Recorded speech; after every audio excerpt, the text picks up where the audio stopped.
لیکن پھر انہوں نے راستہ ہموار کیا اپنی واپسی کا. خان صاحب کے لیے یہ مشورہ تو نہیں ہے کیونکہ وہ مانتے تو ہے نہیں کسی کی.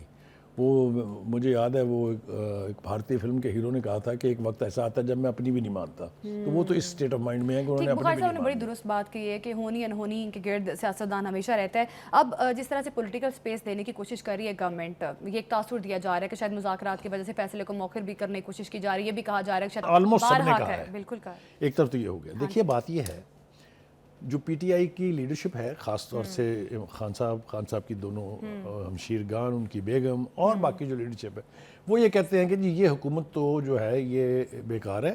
اچھا, بظاہر ہے پاور کہیں اور ہے. یہ تو آپ سن رہی ہیں نا. جی بالکل بالکل. یہ پاور کہیں اور پہلی دفعہ نہیں ہے. اگر ہے, آپ کو یاد نہیں ضیاء الحق نے کیا کھلواڑ کیا تھا آئین کے ساتھ اور پاکستان کی سیاست کے ساتھ؟ آپ بھول گئی کہ مشرف نے کیا کیا تھا پاکستان کی سیاست کے ساتھ؟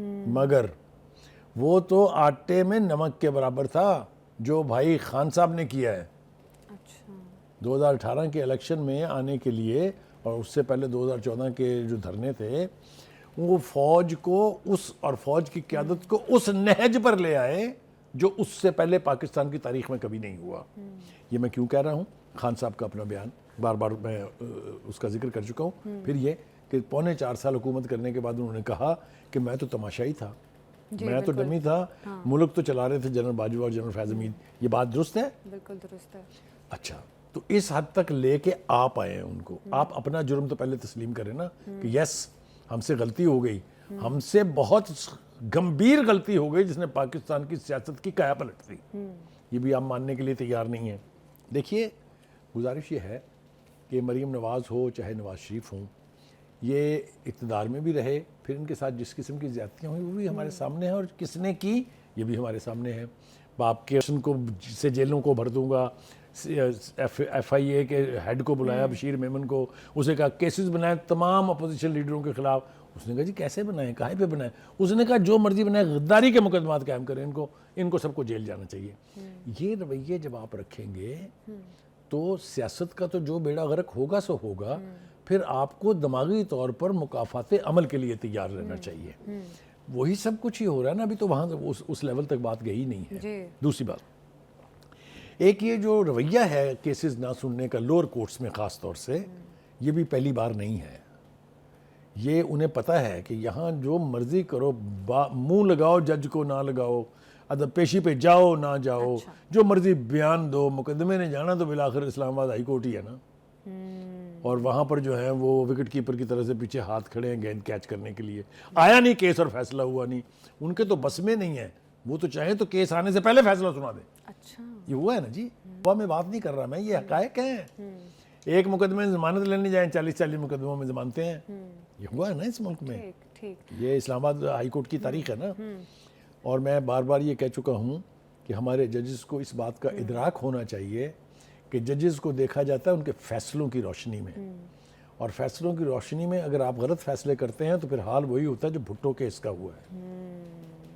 بالکل بخاری صاحب, اب یہ بات آپ کی بالکل درست ہے. اب عدالتی فیصلے جو ہیں, ایک طرف مذاکرات چل رہے ہیں. اب خواجہ آصف صاحب نے کہا کہ مذاکرات سے پی ٹی آئی مطمئن نہیں ہے, جبکہ پی ٹی آئی کی جانب سے یہ کہا جا رہا ہے کہ ہم اپنے 2 مطالبے ہم نے رکھ دیے, جوڈیشل کمیشن بنائیں 26 نومبر پر اور 9 مئی پر, اور باقی جتنے بھی 9 مئی میں لوگ اریسٹ ہیں ان کو رہا کیا جائے. تو بخاری صاحب ان کے تو مطالبے بالکل کلیئر ہیں, ان کا سٹانس بھی کلیئر ہے کہ اگر فیصلہ ان کے اگینسٹ بھی آ جاتا ہے تو مذاکرات اس پہ اثر نہیں پڑے گا اس چیز کا. تو آخر گورنمنٹ کس وجہ سے کس کنفیوژن کا شکار ہے کہ وہ 2 مطالبے, اگر ان کا ایک مطالبہ بھی مان لیتی ہے پی ٹی آئی کا جوڈیشل کمیشن بنانے کا, تو گورنمنٹ کو کس کنفیوژن کا شکار ہے کہ اگر یہ مطالبہ مان بھی لے اور مذاکرات تاکہ آگے بڑھیں؟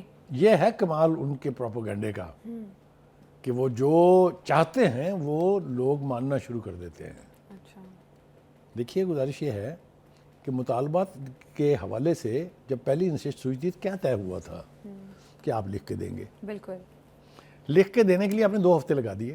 2 ہفتے کا ٹائم ضائع ہو گیا. آپ نے کہا ہم تو لکھ کے دیں گے. پھر کہا اچھا ہم لکھ کے دیں گے, ہماری ملاقات کرا دیں. 5 دن پھر گئے. یہ ہوا ہے یا نہیں ہوا ہے؟ بالکل ہوا ہے. تو مجھے یہ بتائیں کہ ان مطالبات کو کیسے تسلیم کیا جا سکتا ہے جب آپ اپنی کمٹمنٹ کے مطابق وہ لکھ کے دینے کے لیے بھی تیار نہیں ہے. اچھا, اب آپ کیوں لکھ کے دینے کے لیے تیار نہیں ہے؟ کیونکہ آپ کو ڈر ہے کہ یہ ہمارے خلاف لہرایا جائے گا کہ لکھ رہے ہیں نہ وہ مانگ رہے ہیں, کیونکہ آپ نے خود کیا تھا. یہ آپ نے تو کسی کے نوٹ پکڑ کے کہہ دیا تھا, وہ تو باقاعدہ آپ کو لکھ کے مطالبات دینے کے لیے کہہ رہے ہیں. تو مذاکرات کی تاخیر حکومت کی وجہ سے نہیں ہے. جو میں نے حقائق بیان کیے ہیں, آپ ڈینائی کریں اس میں سے کوئی بات غلط ہے, یہ سب کچھ انہوں نے کیا نا. اب دیکھیے دوسری بات یہ ہے کہ جو اس قسم کے مذاکرات ہوتے ہیں اتنی ٹینشن اور اتنی بے اعتباری کے باوجود, یعنی اعتبار نہ حکومت کو ان پر ہے نہ ان کو حکومت پر ہے, اور یہ تو پھر بہت آگے چلے جاتے ہیں نا. وہ تو کہتے ہیں یہ بے اختیار حکومت ہے, فیصلہ تو کہیں اور ہونا ہے. یہ انہوں نے اس فیصلے کے بارے میں بھی کہا ہے کہ یہ لکھا کہیں اور گیا ہے.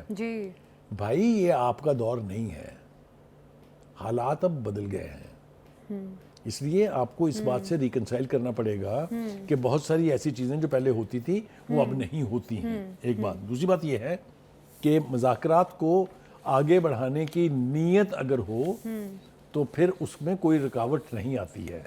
لیکن کبھی آپ یہ کہتے ہیں کہ جی وہ طاقتور طبقہ جو ہے اس کی نمائندگی ہونی چاہیے یہاں پر, یہ بھی آپ کا مطالبہ تھا.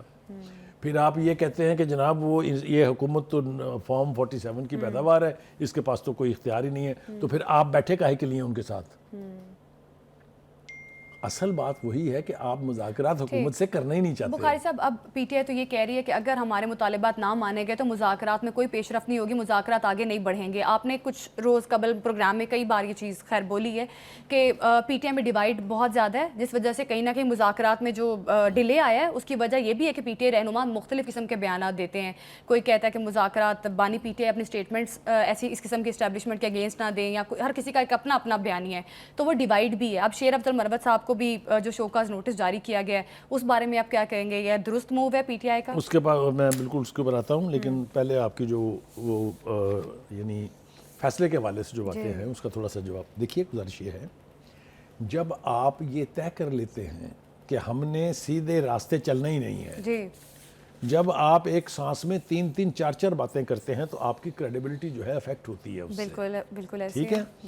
دوسری بات یہ ہے کہ آپ کو جب کوئی ڈھنگ کی بات کہنے کی کوشش کرتا ہے اس کو آپ شوکاز نوٹس جاری کر دیتے ہیں. اچھا, شیر افضل مروت کن کا بندہ ہے؟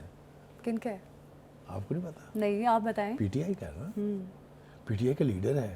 اس نے بڑے کڑے وقت میں خان صاحب کے لیے بڑا کام کیا ہے, یاد رکھیے. جب کوئی نکلنے کے لیے تیار نہیں ہوتا تھا وہ لوگوں کو لے کے نکلا ہے. وہ پارٹی کا آفس بیرر رہا ہے, بہت سیریس, بہت سینئر. پارٹی کی پالیسی کی خلاف ورزی کر رہا ہے. کہا کیا ہے اس نے؟ ہاں جی, کیا کہہ دیا ایسا اس نے؟ پارٹی کے بارے میں مختلف بیانات دے رہے ہیں وہ ٹی وی چینلز پہ بیٹھ کے. دیکھیے پی ٹی آئی کو تو یہ گزارش یہ ہے کہ شکایت ہے دو بندے سچ بولنے کی کوشش کر رہے ہیں, ایک فیصل ووڈا اور دوسرا شیر افضل مروت. شیر افضل مروت صاحب کچھ نہیں کہہ رہے, وہ صرف یہ کہہ رہے ہیں کہ یہ جو ارد گرد ہے نا بانی صاحب کے, یہ ان کو مس گائیڈ کر رہے ہیں, یہ ان کو صحیح تصویر نہیں دکھاتے ہیں. یہ ان کو جا کے کہتے ہیں کہ بس دنیا ساری آپ کے لیے مرنے مارنے کے لیے تیار ہے. ریالٹی نہیں ہے یہ. وہ کہتا ہے دھوکہ مت دے ان کو. ووڈا بھی یہی کہہ رہا ہے کہ آپ جو حرکات کر رہے ہیں آپ چاہتے ہی نہیں ہیں کہ وہ باہر آئے, کیونکہ وہ باہر آئے گا تو آپ کی ساری 2.5 اینٹ کی مسجدیں ختم ہو جائیں گی. اچھا, تو اس لیے اپنے یہ لوگ جو ہیں جو صحیح پکچر دکھائے خان صاحب کو, اور اب میرے خیال سے وقت آ گیا ہے خان صاحب کو خود بھی چاہیے کہ وہ یہ جو روزی پکچر ہے نا, یہ جو دکھاتے ہیں ان کو لا کے اس پہ اعتبار کرنا چھوڑ دیں اور خود سے ریالٹی چیک کر کے چیزوں کو دیکھیں, تو پھر امکان موجود ہے کہ چیزیں جو ہیں وہ صحیح سمت میں جو ہیں وہ آگے بڑھ جائیں. اب دیکھیے آج کے بیانات آپ لے لیجئے. لیڈر علیمہ خان کا تو میں نے آپ کو بتا دیا کہ وہاں کوئی بندہ نہ بندے کی ذات تھی, وہ کہتے ہیں ہم تو صبح سے کھڑے تھے, کر لیں جو کرنا ہے. بخاری صاحب اب ساری چیزیں جو ہیں وہ اس کیس سے بھی جو ہیں کہیں نہ کہیں جڑی ہوئی ہیں. اب اس کیس کے فیصلہ جو آئے گا اور مذاکرات جو ایک روز قبل 16 جنوری کو رکھے گئے ہیں, اب دیکھنا کہ مذاکرات جو پی ٹی آئی اور گورنمنٹ کے درمیان جو تیسرا دور شروع ہوتا ہے اس میں کیا پیش رفت ہوتی ہے اور پھر آگے جا کے کیا منظرنامہ